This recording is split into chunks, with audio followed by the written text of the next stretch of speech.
undeclared war raging today in South Vietnam is not being fought in the streets of cities. Since the guerrilla onslaught began in the late 1950s, the Republic of Vietnam has had a little trouble in retaining control of the great urban centers, the place names on the map. But the Central Highlands, the Van Son Cordillera, are a mountainous, largely jungle-covered region remarkably like those mountainous regions of Spain where the term guerrilla was born. Here, everything favors the lightly armed, fast-moving irregular. And it is here that the struggle for Vietnam may ultimately be decided. For the Van Son dominates both the rich rice bowl of the Mekong Delta to the south and the narrow, densely populated coastal plain bordering the South China Sea. Into this remote, almost impenetrable region, the communists of North Vietnam have infiltrated a steady stream of agitators, terrorists, and professional guerrillas. Their target is not only the highlands, but the whole of Vietnam. Military strategists on both sides of this struggle are agreed that he who gains the highlands will have won the fight for Vietnam. The military and political history of few nations have been so greatly influenced by geography. For more than 900 years, the emperors of China dominated all Vietnam, except the highlands. Here in the 13th century, the Mongol Emperor Kublai Khan suffered one of his few defeats. And here in our own century were mustered the revolutionary forces which overwhelmed 180,000 highly trained French troops in the campaigns climaxed by Dien Bien Phu.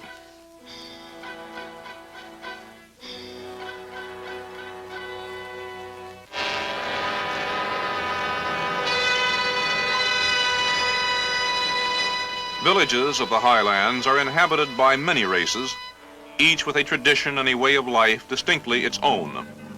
Known to the outside world by the French term Montagnards, or mountain people, they are known to themselves by such tribal names as Rade and Hmong, are vastly different from the light-skinned lowlanders whom the world knows as Vietnamese.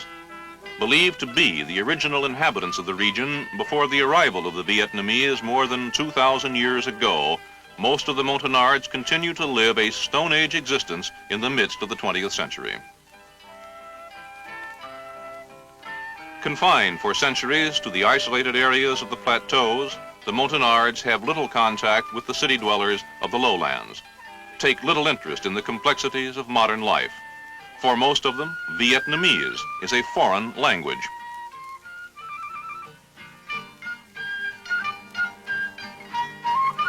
For such people, words like communism and democracy have little meaning, cannot without great difficulty even be translated into their own dialects.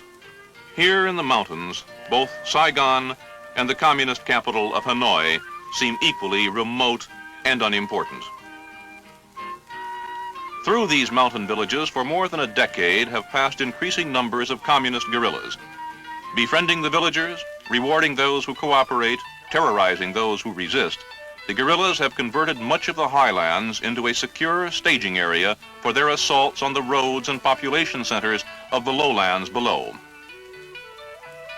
Americans encountering these people and this situation often feel transported 200 years back into time, to our own French and Indian wars, when British and French vied for support of Indian tribes on the frontier. And like the primitive tribesmen of those earlier wars, the Montagnard on his own ground is a formidable ally.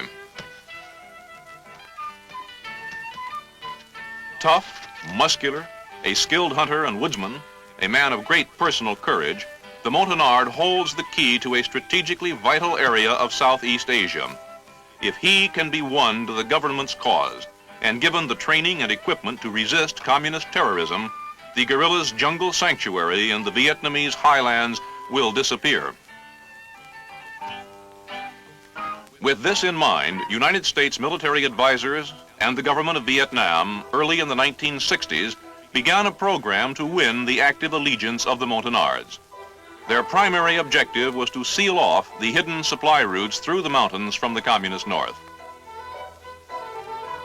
Chosen to execute the plan were the anti-guerrilla experts of the U.S. Army Special Forces, accompanied by Vietnamese Special Forces, whom they themselves have trained, and through whom the bulk of their work in the village will be performed.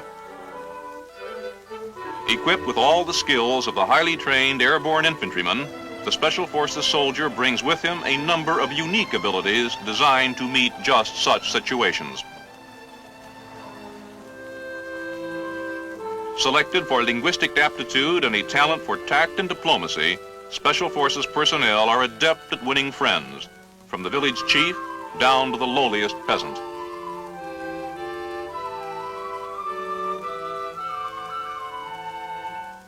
Going into a Montagnard village for the first time is an experience you don't soon forget.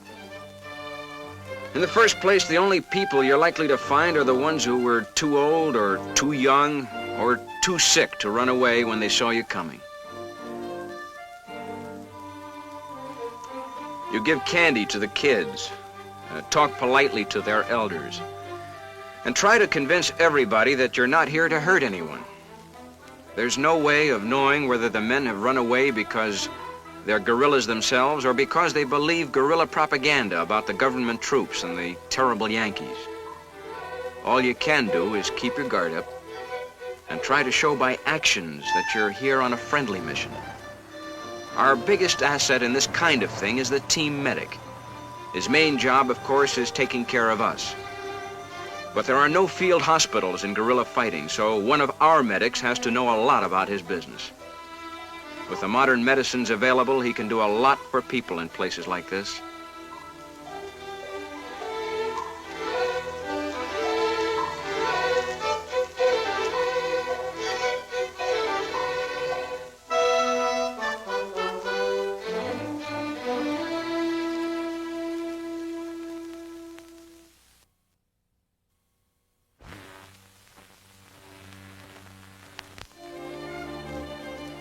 The odd thing is, when you first ask whether anybody's sick in the village, the first answer is usually no. So then you offer to examine anyone who thinks he might be sick. And in no time at all, you've got a waiting line. What gets you most are the kids. They say people don't miss what they've never had. But you bring medicine into one of these villages where they've probably never seen a doctor, and the people turn out to be just as worried about their kids as you are about yours.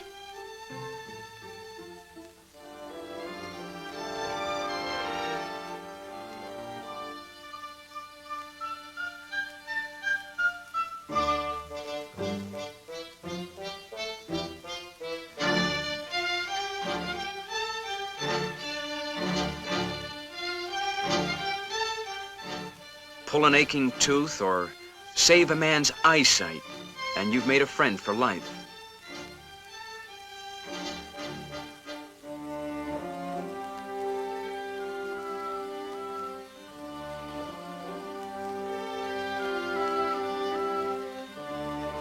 You do this kind of work because you've got the medicine and because you're here. And God knows it needs to be done. In some of these villages, half the people have TB. Most of the kids have impetigo, and everybody has vitamin deficiencies. Any decent human being coming into a setup like this would do what he could without asking for a reason. But the fact remains that from a military point of view, this is a good tactic. Squads and platoons of Viet Cong guerrillas have been coming through here with promises. Now, thanks to our medic, we've come along with something a lot better, something we can give them now.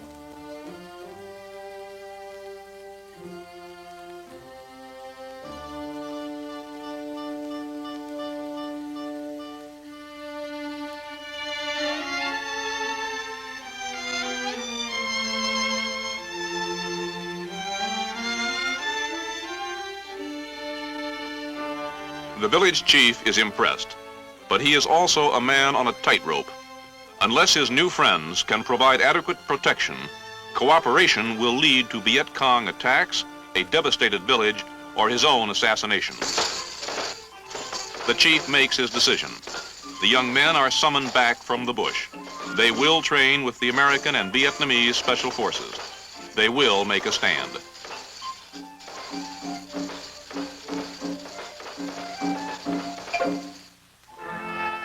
And so Montagnards of fighting age assemble. The first step is taken toward recovery of a communist-dominated area within the borders of South Vietnam. All this is taking place in what is, to all intents and purposes, enemy territory.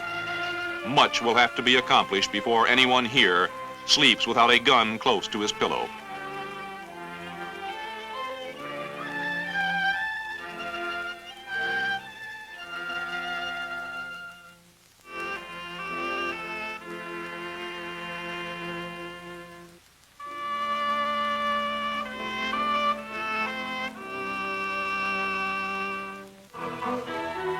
Is it possible to make soldiers out of men almost untouched by the 20th century? What kind of supplies do you issue to men who have never worn pants or shoes?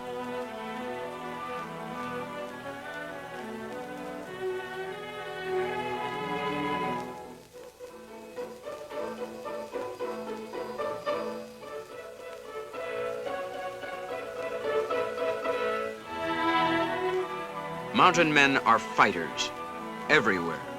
The Ozarks, the Scottish Highlands, or the Highlands of Vietnam. Get yourself a mountaineer and you've got potential fighting material. These people may be primitive, but they know what a weapon is and what it's for, even when they still haven't learned how to use it. These people are hunters. They're a peaceful people, basically friendly. Without this guerrilla business that's been going on here for the last 10 or 20 years, you'd be as safe walking through the highlands as down a street back home. But being hunters, these men grow up fitting arrows into a crossbow, and from a crossbow to an M1 carbine is not as big a jump as you might think.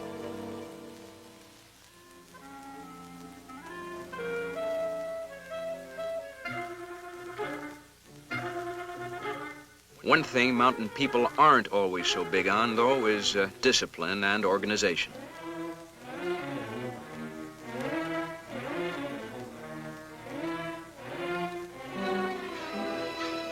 We had to teach our Montagnards to coordinate with such modern inventions as an aerial resupply drop. And that took a certain amount of doing.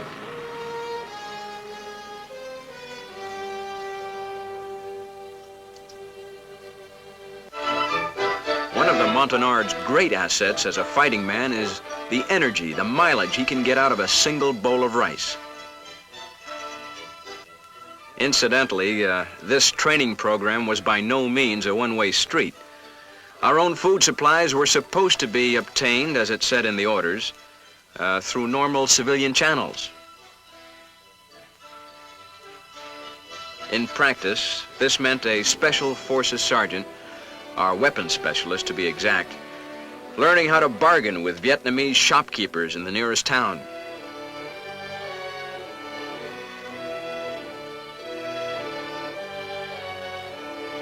Part of the ritual involves sharing tea with the proprietor and his family while everyone argues politely about prices. Our weapons specialist became an overnight authority on chickens, cabbages, and bacon on the hoof. Not to mention the purchase of 2,800 pounds of rice and miscellaneous other commodities.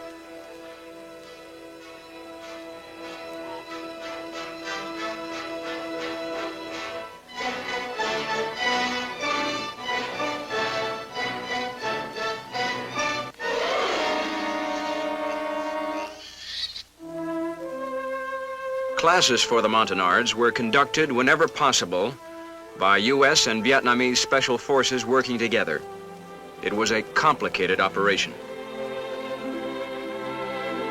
The Vietnamese weren't much better off than we were. Most of the lecturers required 2 interpreters. There were Vietnamese who spoke English, and a few Montagnards who spoke Vietnamese. One of us would give the lesson to an English-speaking Vietnamese. The Vietnamese would then have to pass it on to a villager who understood Vietnamese.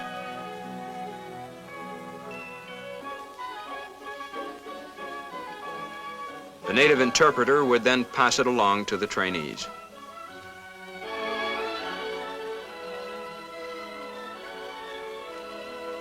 So much can get lost in translation that you have to say everything at least twice. That kind of thing takes time, but it's the only kind of training that pays off under these conditions.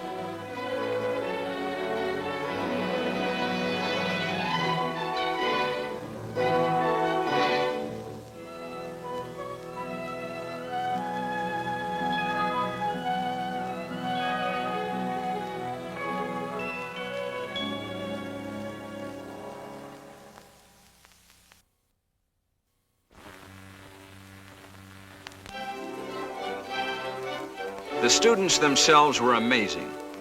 They took to modern firearms faster than most of us thought possible. These men came to us with almost none of the background you'd expect a trainee to have. Most of them couldn't read or write. Most of them couldn't even pass a draft board physical back in the States.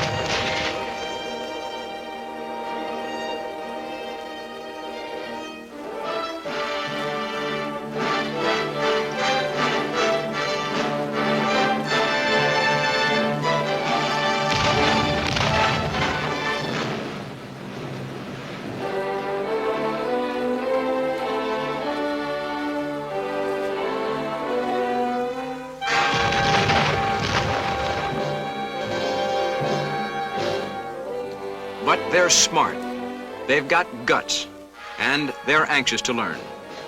Most important, what they're learning how to defend is their own home, their own families. With that kind of motivation, you can overcome a lot of handicaps.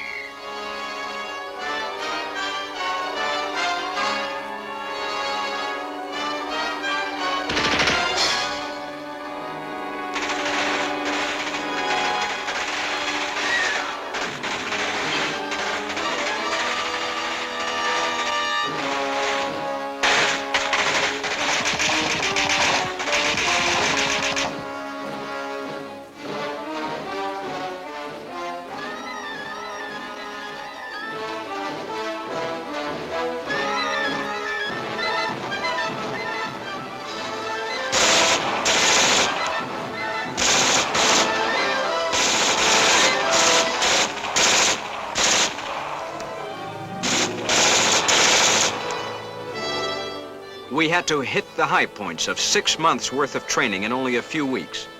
But the lesson seemed to take. Our Montagnards were shaping up into some of the best anti-guerrilla fighters in Southeast Asia.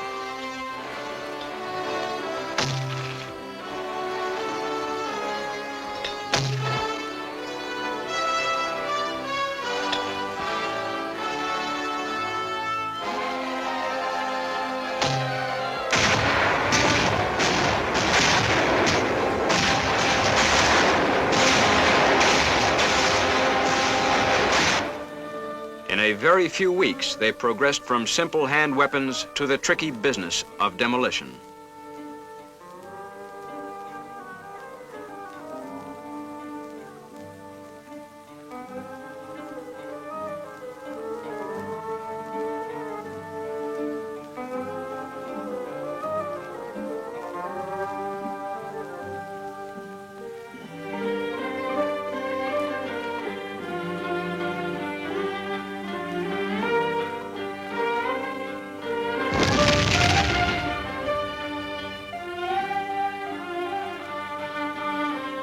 Even radio communications were taken in stride.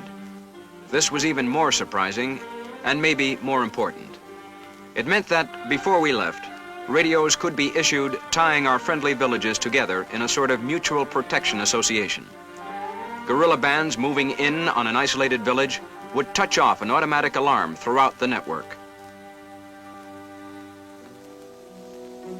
Togetherness is a big thing with these people. When father goes off to training camp, the family goes along.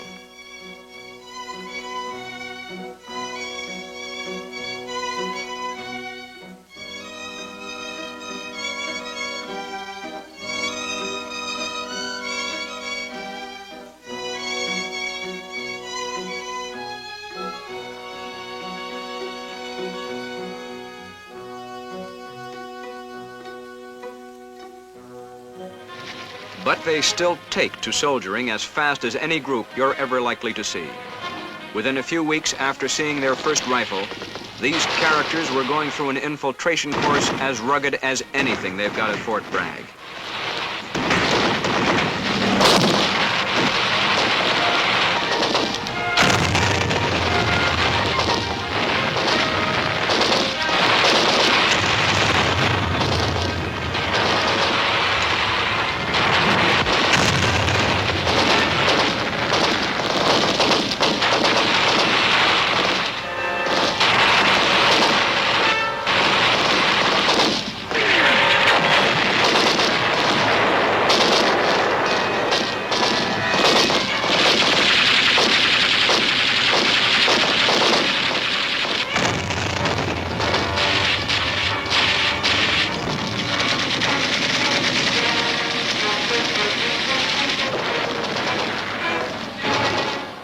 They also had no trouble learning the tactics of resisting a night assault.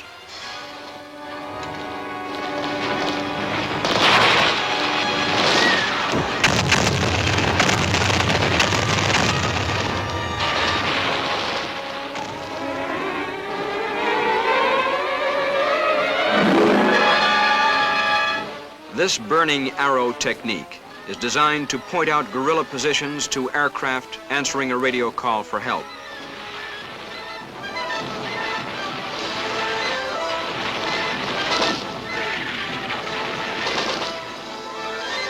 This is what the Army calls a confidence course. Here it seemed a little like teaching birds to fly or monkeys how to climb trees.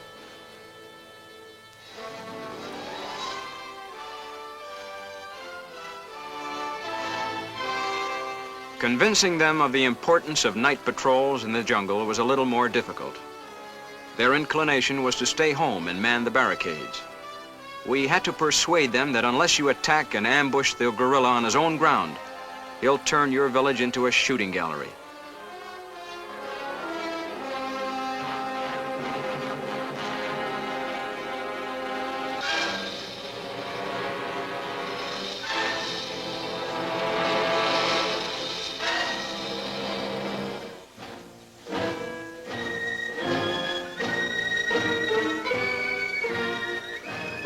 Once convinced, as usual, they learn fast. The Viet Cong who gets within a mile of a village these men are patrolling is going to be as scared of them as they used to be of him. The guerrilla is a fish, said Mao Zedong, and the sea in which he swims are the people. If the people be unfriendly, he cannot survive. Operation Montagnards is an exercise to teach the mountain people of Vietnam the art of anti-guerrilla warfare.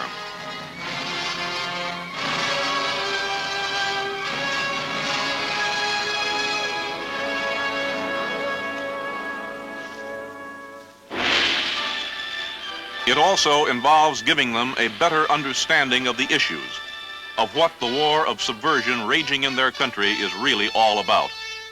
Through no fault of their own, the future of these mountain people is inextricably bound up with the outcome of the struggle against communist expansion in Southeast Asia.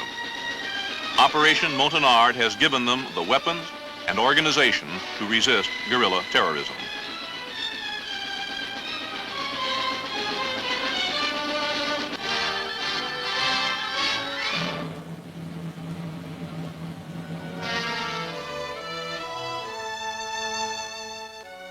Contacts with U.S. and Vietnamese anti-guerrilla experts during the many weeks of training have also made fast friends where there was before only fear or indifference.